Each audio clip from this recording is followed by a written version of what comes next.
Welcome back. Alright, we're moving forward. We left off the clone tool. The next tool down is something called a history brush. I don't use this at all. I have no clue how to use it. So we're going to move on.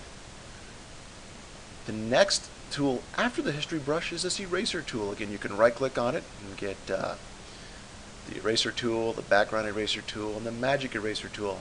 I honestly never use the eraser tool, but for fun we'll just show you what's going on real quick here. So now I've selected the eraser tool and I can erase my image.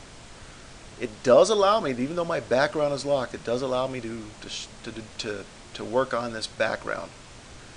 Now notice I created two actions here. If I control Z, I undo one. If I control, hold the Alt key down and press Z one more time, I back it up yet again. If you're going to do this sort of work, please do it on at least a background copy.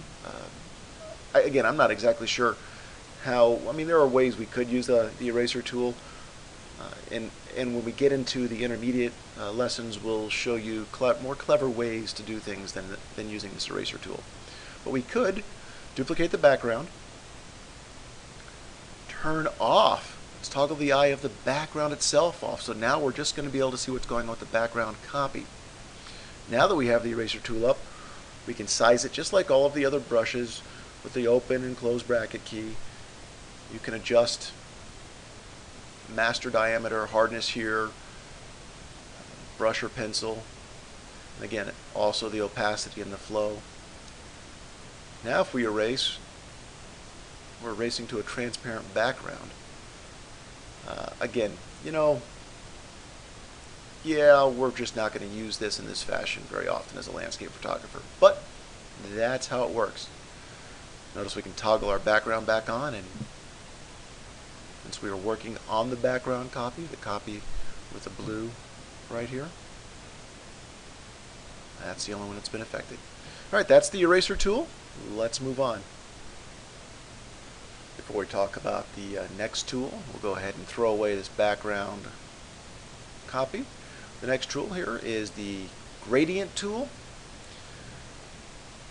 The gradient tool, we used to use it in Photoshop, but since Adobe Camera Raw has the gradient tool in it, and we saw that, being able to apply the gradient filters in Adobe Camera Raw, it's a far more powerful way of applying them and using them, far more flexible. We really aren't going to be using it here anymore. I wouldn't think so. But I'm going to show it to you real quick, and so you're at least aware of it. Again, you click on this, you can right click on it and select the paint bucket tool or the gradient tool.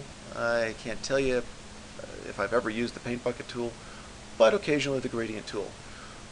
You've got the same kind of a toolbar set of options across the top that we've seen, the various things you can do. The ones as landscape photographers that are most useful to us would be this selection right here. This checkerboard pattern in the background means it's going from dark to transparent. This is going from dark to white. This is going from dark to transparent. So this would be the one we would choose, would be the most useful to us. Double click on it to choose it. There are options here showing the kind of gradients you can apply. Again, usually for my uses in the past would be the normal mode. Opacity. Now this is something you would adjust depending upon the image you were working on. So once let's just run it up to 100% real quick so you can see it. Notice now it became a lot more visible, basically black on the left hand side. As we go back, it becomes a little more subtle, or a lot more subtle.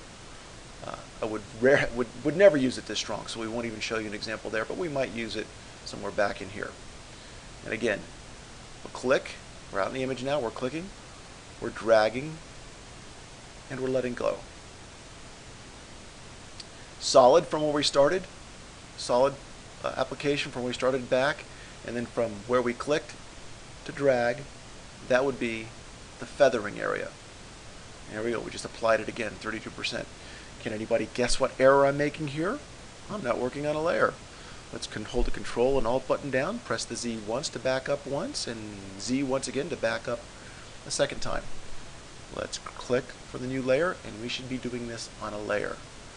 So again, we can just click, and now from the little spot back up to the edge, wherever the edge is. So if I drag it at an angle, this is 100% application of 32%. And then that from where I started to where I ended is the feathering area. Again, very similar to what we saw in Adobe Camera Raw. Adobe Camera Raw is better to use because we have the ability to apply, to select the area, and then adjust the amount to taste. Here we can't really see what's happening. We are having to guess at what amount we want to apply. So it's far simpler to open up either a TIFF file, your JPEG file, or the RAW file in Adobe Camera Raw and work these kinds of graduated filters there and not here. Let's go ahead and throw away this layer and move on to the next tool. The next tool is this blur tool, Sharpen tool, Smudge tool. I don't use this for landscape photography. Okay, that's it for this lesson. We'll pick up with the next tool in the next lesson.